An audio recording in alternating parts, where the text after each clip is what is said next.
Bonjour à toutes et bonjour à tous, très chères auditrices et très chers auditeurs. Bienvenue à tous chez Astro Curieux. Alors, quelques petits points avant de commencer la vidéo. Déjà de 1, je vous remercie infiniment de votre fidélité et de l'interactivité que vous avez avec moi sur ma chaîne YouTube. Je pense même grâce au quiz sur la playlist des trous noirs. Et franchement, je trouve ça magnifique. On a dépassé donc les 600 abonnés et franchement, ça me fait extrêmement plaisir. Deuxième point, cet épisode est un test. Je vous ai préparé donc un épisode de science-fiction qui parlera de la série Stranger Things, comme vous l'avez vu dans le titre.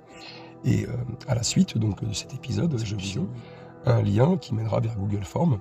Et donc, il n'y a pas de problème, si vous êtes connecté à YouTube avec votre compte Google, vous n'aurez aucun mal à accéder à ce questionnaire. C'est très rapide, vous cliquez une seule fois dessus et normalement, vous avez tout de suite le quiz qui apparaît. Vous avez 10 questions dans ce quiz qui concerne l'épisode et on essaiera donc, vous allez voir, c'est un peu plus avantageux pour moi car je vais pouvoir comptabiliser les points et les bonnes réponses de chaque abonné, et ce qui me permettra donc de créer plusieurs quiz les uns après les autres, et donc les abonnés qui auront le plus d'interactivité et les abonnés qui auront le plus de bonnes réponses, eh bien, seront sélectionnés bien sûr. Alors on va s'amuser un petit peu comme ça, on va se mettre des petits challenges, créer des petits quiz par épisode, et donc ça va créer effectivement de l'interaction avec vous. Ça vous permettra aussi, vous, de tester un peu vos connaissances, et moi en plus sur Google Forms, ça me permettra vraiment d'avoir une vue d'ensemble des statistiques, comme je vous l'ai déjà expliqué dans les épisodes précédents. Voilà, je pense qu'on a fait le tour. J'ai encore la voix cassée, je vous prie de m'excuser, mais franchement ça ne va pas partir, et j'espère que ça ne vous dérange pas trop pour la qualité sonore. On va commencer de suite l'épisode et j'espère que cela vous plaît. Vous êtes très nombreux au fait à regarder mes vidéos, mais vous n'êtes pas abonnés. Donc si vous voulez me donner un coup de main et si vous voulez me donner plus de visibilité, franchement, abonnez-vous. Ça me permettra de grandir et de m'améliorer et d'avoir bien sûr bien plus de visibilité et d'impact sur ma communauté. Merci à tous en tout cas de votre attention et bon épisode. Allez, commençons déjà par une petite introduction. Donc cette série, Stranger Things, a été créée donc par les frères Matt et Ross Duffer et premièrement diffusée en 2016 sur Netflix. Donc c'est pas seulement une série télé, c'est devenu quand même un phénomène culturel qui résonne bien au-delà des frontières de son genre. Alors ça mélange quand même habilement la science-fiction, le drame adolescent et l'horreur. Donc la série, elle se distingue quand même par son ambiance immersive qui nous catapulte directement dans les années 80. Ce que j'adore. C'est donc une décennie d'ailleurs qui reste gravée dans la mémoire collective pour son exubérance, je vais y arriver, culturelle, et ses tensions poétiques aussi. Alors les frères Duffer, ils ont conçu cette série comme un hommage en fait aux classiques du cinéma et de la littérature de leur enfance. Donc ils ont été inspirés par les œuvres de Stephen King, Steven Spielberg et John Carpenter, et ils ont créé un récit qui combine en fait le suspense surnaturel avec des histoires profondément humaines de croissance et de découverte. Bon, la série, elle est peuplée de références subtiles, je pense que vous l'aviez remarqué aussi, par rapport à des films qu'on connaît tous, je pense, parmi les plus anciens, tels que E.T., vous voyez, l'extraterrestre, les Goonies et Stay By Me. Moi, je suis des années 84, donc je m'en souviens, mais peut-être que pour les plus jeunes, vous ne connaissez pas. Il y a d'autres éléments aussi plus larges de la culture pop des années 80, comme de la musique qui a été intégrée aussi, les jeux vidéo, la télévision, bref, tout est scrupuleusement choisi dans cette série. Ensuite, l'un des aspects les plus remarquables de cette série, c'est quand même sa capacité à recréer l'ambiance des années 80. Tous les décors, les costumes, la bande sonore, voilà, tout est méticuleusement choisi pour évoquer cette époque, et franchement j'adore. Les choix musicaux en particulier, avec des hits de groupes comme The Clash, Toto et Duran Duran, ne servent pas seulement d'ambiance, mais aussi de catalyseurs narratifs qui accentuent les émotions des scènes clés. Et ça, j'avoue que ça marche pas mal sur moi.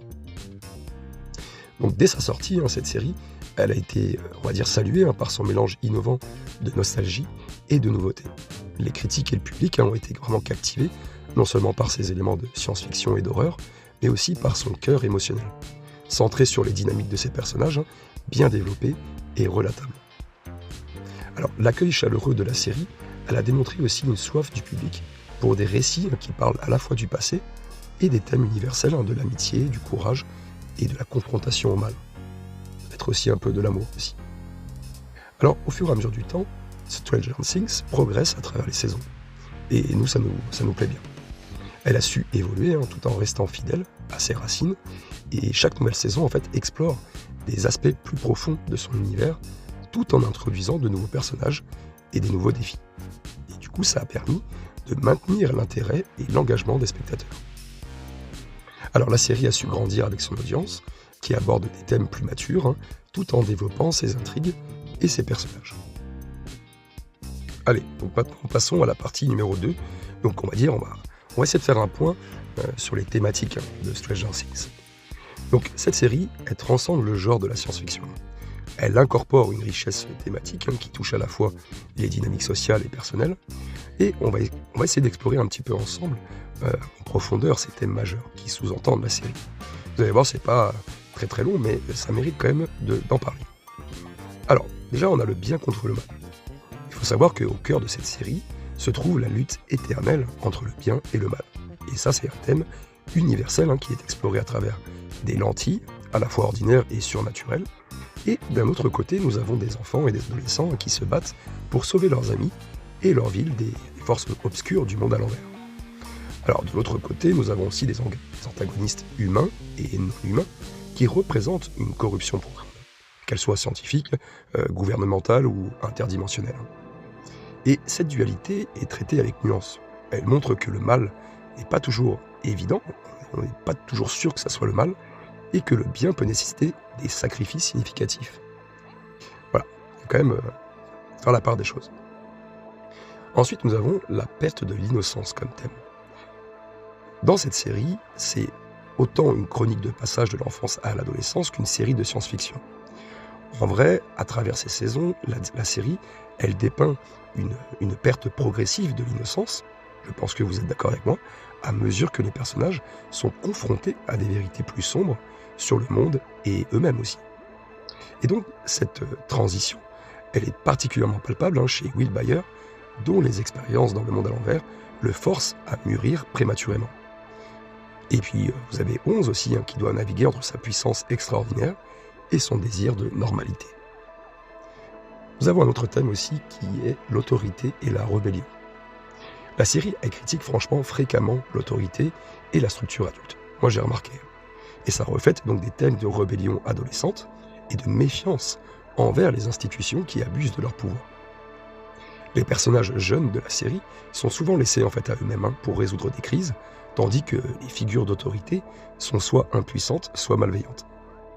Et cela incite donc du coup à une exploration, si vous voyez ce que je veux dire, de dynamique de pouvoir et de capacité des jeunes à effectuer un changement significatif sur leur monde qui les entoure. Bien sûr, nous avons un autre thème qui est très intéressant, c'est la famille et l'amour. Au-delà des luttes externes, Stranger Things explore les thèmes de la famille et de l'amour. Les relations entre les personnages, qu'ils soient liés par le sang ou par des circonstances, montrent la force de l'amour familial et amical comme un pilier contre les adversités. Et ça, je trouve vraiment ça très très beau. La série met en lumière la manière dont ces liens peuvent offrir la résilience nécessaire pour affronter les ténèbres, avec des figures comme Joyce Byers et Jim Hopper, qui illustrent l'amour protecteur envers les enfants de la communauté. Nous avons aussi la science et l'éthique. Cette série, elle se penche sur les implications éthiques de la science sans contrainte. Et ça pose problème. Les expériences menées à Hawking Lab sont un rappel sinistre des dangers de la déshumanisation au nom du progrès. Donc, Stranger Things utilise ces éléments pour nous questionner nous-mêmes sur la moralité des avancées scientifiques et de leur impact sur les individus et la société. Donc vous voyez que cette série, non seulement elle divertit, mais elle sert aussi de médium pour nous interroger profondément sur des questions universelles. Et c'est vrai que ça fait réfléchir. On va essayer d'explorer maintenant la dynamique des personnages et leur développement. Alors bien sûr, non seulement cette série excelle dans la construction d'un univers captivant, mais aussi dans la création de personnages profondément développés dont les arcs narratifs qui soutiennent et enrichissent les thèmes centraux de la série. Un peu comme dans mon livre aussi, dans Braxville, j'aime beaucoup détailler l'histoire des personnages et leur donner vraiment tout un tas J'aime donner tout un tas d'informations à mes personnages pour leur donner vie, tout simplement. Et voilà, que les auditeurs ou auditrices ou les téléspectateurs, quand ils regardent le personnage, eh bien qu'ils soient imprégnés et qu'ils s'y attachent. Alors, bien sûr, donc ces personnages sont profondément développés dans les arcs narratifs, et donc, comme je l'ai dit, ils soutiennent et enrichissent les thèmes centraux de la série. Alors, nous avons les enfants de Hawking. Tout d'abord, nous avons donc Jane Hopper, donc 11, avec ses pouvoirs psychokinétiques, qui est au cœur de la série, qui symbolise à la fois l'innocence perdue et la quête d'identité. Alors son parcours, qui est incroyable, de cobaye expérimental à fille adoptée par Hopper, illustre le thème de la famille qui trouve en fait, je vais y arriver, qui illustre le thème de la famille trouvée et aussi les effets des abus de l'autorité scientifique. 11 en plus, ça montre une résilience remarquable. Elle évolue d'un personnage qui est quand même presque muet au début, et à la fin on voit que c'est une jeune fille qui est capable d'exprimer ses sentiments et même de l'amour et de se battre pour ses amis. Ensuite nous avons donc Mac Wheeler, je pense que tout le monde voit qui c'est le leader naturel du groupe, et il est souvent le cœur émotionnel de l'équipe. Et puis son dévouement à 11 et à ses amis, ça souligne quand même les thèmes de la loyauté et de l'amour. Son évolution d'un enfant à un adolescent qui est confronté à des défis complexes reflète en fait la perte de l'innocence et la maturation. Ensuite, nous avons Dustin Anderson. Alors Dustin, lui, il apporte une touche de légèreté et d'humour, ce que j'aime beaucoup, et même dans les moments les plus sombres. Son ingéniosité et son optimisme, inébranlable, renforcent le thème de la persévérance. Alors, son amitié avec Stephen Harrington, en fait de lui, plus tard dans les saisons, ça illustre quand même le thème de la famille choisie. Il choisit sa propre famille. Et du coup, ça dépasse les limites de l'âge et des circonstances. Nous avons Lucas Sinclair, lui, c'est souvent la voix de la raison dans le groupe, et puis il apporte une perspective pragmatique, et en plus il a un caractère résilient et son sens aigu de la justice, ça joue un rôle crucial dans la navigation des défis moraux et physiques que le groupe doit affronter. Alors ça peut paraître un peu compliqué comme je le dis, mais bien que chaque personnage est un thème à part entière de la série. Nous avons aussi Will Byers, donc le voyage de Will est au cœur de la série, il débute avec sa disparition mystérieuse. Ensuite, nous avons sa lutte continue avec les séquelles de son temps dans le monde à l'envers, qui explore le traumatisme et la survie. Et puis Will incarne le thème de la lutte contre les forces obscures, tant internes qu'externes bien sûr. Après, nous avons les adolescents et adultes. Alors Jim Hopper, en tant que chef de la police de Hawking, et figure paternelle pour 11, Hopper, en fait, il incarne les thèmes de la rédemption et du sacrifice. Moi, j'aime beaucoup ce personnage aussi. D'ailleurs, il m'a beaucoup touché à la fin de la série aussi. Son parcours, donc de la douleur à la force, offre une réflexion sur le deuil et la possibilité d'une seconde chance. Ensuite, on a Joyce Byers, qui représente l'amour maternel, inconditionnel, et la détermination, et sa quête incessante pour sauver son fils souligne la puissance de la famille et de l'instinct protecteur, et c'est des thèmes récurrents qui traversent toutes les saisons de la série. Nous avons aussi Nancy Wheeler et Jonathan Byers, donc on va dire que leur relation à eux évolue au fil des saisons. Alors ça symbolise la transition de l'adolescence à l'âge adulte et les défis qui les accompagnent. Leur combat contre les injustices à Hawking et leur détermination à exposer la vérité, c'est essentiel pour l'évolution narrative de la série. Concluons sur cette partie de cet article. Le développement en fait de ces personnages dans cette série, c'est non seulement crucial pour le progrès de l'intrigue, mais il reflète aussi et renforce également les thèmes de la série. Chaque personnage, avec ses défauts, ses luttes et ses triomphes, est une pièce essentielle du puzzle thématique de la série. Et c'est ça qui rend l'univers de Stranger Things riche et multidimensionnel. On va voir un petit peu, dans la prochaine section, comment la série aborde le monde à l'envers et les implications scientifiques de la série aussi. On va explorer un peu tout ça, vous allez voir, c'est assez intéressant. Alors maintenant, parlons un petit peu du monde à l'envers et des implications scientifiques. Franchement, le monde à l'envers, c'est quand même un élément qui est vraiment central dans cette série. Elle sert de toile de fond pour l'intrigue principale, et même comme catalyseur pour de nombreuses découvertes et confrontations dans la série. Et cette dimension parallèle, qui est sombre et inversée de notre monde, n'est pas seulement un domaine de terreur, mais plutôt un champ fertile pour explorer des thèmes scientifiques complexes et des questions éthiques. Vous avez un peu l'habitude ici sur cette chaîne, on parle souvent de théories et de choses un peu complexes, hein, voilà, faut le dire. Et bien, c'est pour ça que j'aime beaucoup aussi cette série, puisque on peut faire nos propres théories un petit peu sur ces dimensions cachées. On va essayer de voir un petit peu là-dedans, dans cet épisode, la conception du monde à l'envers. On va voir un petit peu tout ça. Alors, le monde à l'envers, donc, il est présenté comme une réplique sinistre et déformée de notre propre monde. Ses caractéristiques, telles que la lumière tamisée, la neige semblable à des spores flottantes, et une flore surréaliste et envahissante. Ça crée franchement une atmosphère de désolation. Ce cadre, c'est un choix esthétique bien sûr, mais il sert aussi également à illustrer visuellement le concept de dimension parallèle que la physique théorique explore. Alors nous avons des fondements scientifiques. Les références à la théorie des univers parallèles par exemple et à la physique quantique sont parsemées tout au long de la série. C'est souvent expliqué de manière simplifiée, bien sûr, par les personnages scientifiques, comme le docteur Owen, ou même plus anecdotiquement par les enfants, parce qu'ils en parlent aussi. Ils font leur propre théorie, et cette utilisation de la science réelle donne une plausibilité sous-jacente à l'existence de ce monde à l'envers. Alors, tout en permettant bien sûr aux scénaristes de jouer avec les lois de la nature de manière créative et même dramatique. Alors, quelles sont les implications éthiques et morales ? Eh bien, les expérimentations qui sont menées par le laboratoire de Hawking, qui ont ouvert le portail vers le monde à l'envers, soulèvent selon moi, d'importantes questions éthiques. Alors tout d'abord, ces activités, elles sont réalisées sans la considération des conséquences potentielles, qui mettent en lumière donc les dangers de la science débridée. Donc la série, elle questionne les limites de l'ambition humaine et de la responsabilité morale des scientifiques, en particulier lorsque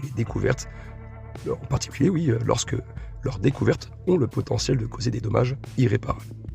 Un peu comme les scientifiques sur Terre qui essaient de créer des mini-trous noirs. Voilà, ça me plaît pas trop, moi, personnellement. J'ai pas envie qu'on se fasse aspirer par un trou noir. Alors, quels sont les effets sur les personnages et la société de Hawking ? Alors, le monde à l'envers, il affecte tous les personnages de la série, qui deviennent une métaphore des luttes internes et des peurs cachées. Et pour les habitants de Hawking, ils représentent quand même une menace constante qui nécessite une vigilance continue et parfois aussi des sacrifices personnels. Et ce concept, il renforce les thèmes de protection, de résilience et de sacrifice, qui sont centraux dans la série de toute façon. Donc le monde à l'envers, en tant que concept scientifique et narratif, enrichit considérablement l'univers de Stranger Things et il nous permet d'explorer des thèmes de science-fiction tout en ancrant l'histoire dans des émotions humaines profondes et universelles. En défiant les personnages et le monde qui habitent, il les pousse à des réflexions plus profondes sur leur propre existence et sur l'impact de leurs actions. Allez, parlons maintenant un peu de l'impact culturel et l'héritage de cette série. Alors, je pense qu'on est tous d'accord, Stranger Things, ça a transcendé les limites du petit écran pour devenir un phénomène culturel mondial. On va examiner l'impact durable de cette série sur la culture populaire, les médias et la société, et on mettra en lumière comment elle a influencé divers aspects de notre vie quotidienne et nos perceptions aussi. Alors, j'ai marqué ça comme ça, mais ça me fait rigoler. Revitalisation de la nostalgie des années 80. Et ça, j'aime beaucoup. L'un des impacts les plus notables de Stranger Things, c'est son rôle dans la revitalisation de la nostalgie des années 80, ça nous transporte, quoi. Quand on réintroduit des éléments culturels de cette époque, tels que la musique, les films, les jeux vidéo, et même certains modes vestimentaires, eh bien, la série, elle a ravivé l'intérêt pour une décennie perçue comme iconique. Franchement, moi, voilà, j'adore ça. Et cette résurgence a encouragé une nouvelle appréciation pour les productions cinématographiques et musicales des années 80. Mais ça a aussi inspiré de nouvelles œuvres dans la musique, le cinéma et la télévision, qui cherchent à capturer l'essence de cette période. Alors on a aussi l'influence sur le storytelling dans les médias. Stranger Things a également influencé la manière dont les histoires sont racontées dans les médias modernes. On mélange avec succès des genres tels que la science-fiction, le thriller psychologique et puis le drame, tout en intégrant une distribution principalement jeune. Et la série donc a prouvé que des récits complexes avec des thèmes adultes peuvent être efficacement transmis à travers des perspectives jeunes. Cette approche, en fait, elle a ouvert la porte à plus de séries et de films qui explorent des récits similaires. Et c'est souvent avec des ensembles de jeunes acteurs, et ça a même renforcé l'idée que des histoires bien faites peuvent captiver des audiences de tout âge, bien sûr. Ce n'est pas limité à un certain âge. Quel est l'impact sur le développement de ces personnages et la diversité? Alors, cette série, elle est saluée pour son développement riche et nuancé des personnages, qui a établi donc de nouvelles normes pour la production télévisuelle et cinématographique, et chaque personnage est soigneusement façonné, avec des arcs évolutifs qui reflètent des thèmes universels de croissance, de découverte et de résilience face aux adversités. Et de plus, la série a été l'une des précurseurs à mettre en avant, si je peux dire, une diversité de personnages dans un cadre des années 80. Et ça nous offre une vision plus inclusive du passé qui résonne avec un public contemporain. Bien sûr, cette série, elle a contribué au genre de la science-fiction et de l'horreur. Et de manière significative, ça je peux le dire. Parce que cette série, elle a intégré des éléments de suspense surnaturel, avec des histoires de croissance personnelle et de survie. Et la série, elle a redéfini les possibilités de ces genres, et ça les rend accessibles et attrayants en fait, pour une nouvelle génération de spectateurs. Donc sa capacité à mélanger la tension, l'émerveillement et l'émotion, ça a quand même élevé la barre pour ce que les audiences peuvent attendre des récits de science-fiction et d'horreur. C'est vrai que maintenant on cherche quand même, on a l'impression que maintenant, vous voyez, toutes les séries sont un peu les mêmes et tout, et c'est vrai que Stranger Things est vraiment démarqué des autres, puisqu'elle a vraiment des thèmes originaux, et ça parle à tout le monde. Faisons une conclusion générale maintenant de cet épisode qui est déjà assez long. Alors, c'est une série télévisée, comme je vous l'ai dit. C'est une exploration de conditions humaines à travers le prisme de l'étrange et du familier. Et donc, quand on capture l'essence d'une époque tout en abordant des thèmes intemporels, avec profondeur et nuance, eh bien, la série, elle a laissé franchement une empreinte indélébile sur la culture populaire. Son héritage, tant en termes de storytelling que d'impact culturel, continuera bien sûr de résonner dans les années à venir, et ça fera de Stranger Things un exemple éclatant de la manière dont les médias peuvent influencer et refléter la société. Voilà, très chères auditrices et très chers auditeurs, j'espère que cela vous a plu. C'est un épisode, selon moi, qui était assez conséquent et qui développe vraiment tout un tas d'informations au sujet de cette série. Et je pense qu'on a parcouru pas mal d'informations. Et donc, si vous avez des questions, n'hésitez pas dans les commentaires, même si vous pouvez trouver toutes les informations sur Internet. Donc, j'espère que déjà cet épisode vous a plu. Et si vous avez bien tout retenu, eh bien, vous allez avoir le quiz qui est dans la description. Vous cliquez dessus et vous allez avoir donc une série de 10 questions. Chaque question vaut 1 point. Et donc, voilà, je vais faire des épisodes petit à petit. Et je comptabiliserai donc tous les points de chaque abonné. Et je sais pas, toutes les 2-3 semaines, on fera un gros point et on fera des classements. Et je mettrai en avant les abonnés qui participent le plus avec des petits cadeaux, etc., etc. Allez, je vous dérange pas plus longtemps. J'espère que cet épisode vous a bien plu. Si c'est le cas, un petit pouce vers le haut, un petit commentaire. Si vous n'êtes pas abonné, abonnez-vous s'il vous plaît pour me donner de la visibilité. Et vous avez mon Tipeee dans la description. Prenez soin de vous.